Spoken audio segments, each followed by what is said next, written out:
Eastern Kentucky in the 1950s was a growing region, but in many ways its isolation had prevented it from growing even faster.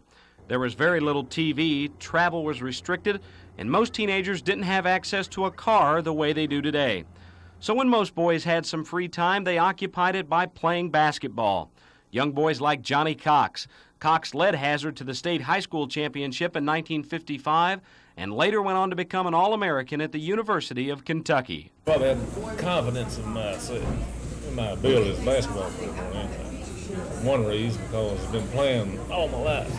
I've never been used to a whole lot of surroundings, like bigger places, but, just small places. And when you get out on the floor, you got confidence. And when you gain confidence, that's the most important thing. Me as a coach, I want the keys getting the gymnasium. That'd be on the weekend. Well, he'd go in there and turn those lights on and play. The power bill wasn't as high as it was today, but he would play, and then he'd get about 12, 1 o'clock. He'd play by himself. And he would go downstairs, get a football uniform or something, and cover himself up. Stay till in the morning, go back and shoot some more, and go home and eat. And then the next day, he'd do the same thing. But on the weekend, he'd do that 2 or 3 straight nights. On the weekend, he loved basketball that well. And while just about everyone concedes that players today are much better than they were 30 years ago, the complicated offenses and defenses have given those players a lot more to think about. In those days, you had a certain assignment. If you played man-to-man defense, you were taught to stay between your man and the basket and not let him score. You were trained to not let him score. But you didn't have to change defenses 2 or 3 times up and down the floor. You didn't have to. We didn't know what a trap was. If we trapped, it was just more of a what's the word for it? It wasn't. That's it. It's accidental. Accidental. It wasn't planned. Now, with all the different types of zone presses and different types of offenses and so forth, I'd say that a player's got so much on his mind it makes him a little bit more, I'd say he's not as stable as he was. And even though these players had their heyday years ago, they still harken back to the dreams of their youth.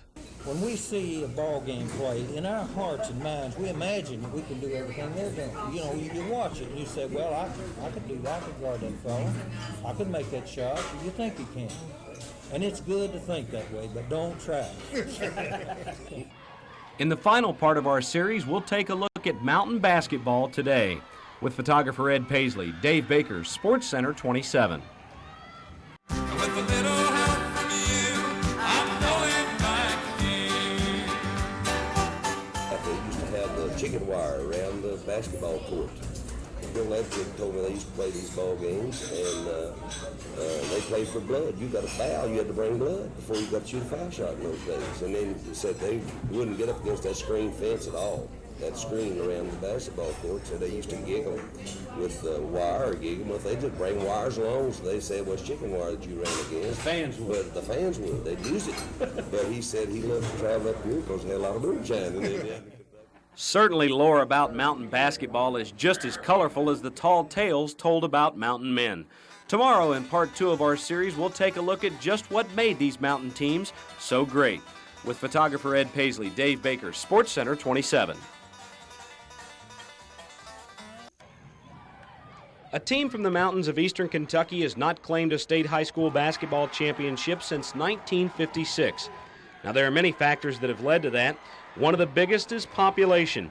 With the decline of the coal industry, population in eastern Kentucky schools has also declined, and that's opened the door for consolidation. Carr Creek and Hindman, 2 of the region's most powerful teams 3 decades ago, joined forces with Knott High to form Knott County Central High School in the early 1970s.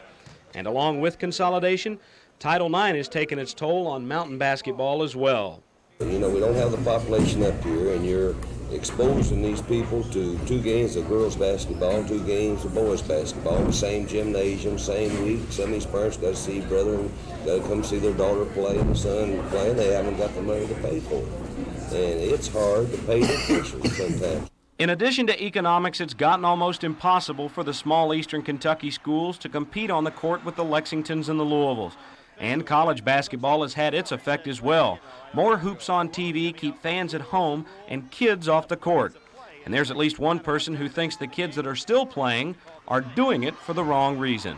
Well, the only reason you got a lot of them playing today, David, they got this pro contracts with this big money out there, and all kids are wanting to learn how you do that. And they want to know how you do that, and they're going to keep playing it, I guess, till they finally, this pros flop on it. If it wasn't for that TV that Sanders was just talking about, how would they survive?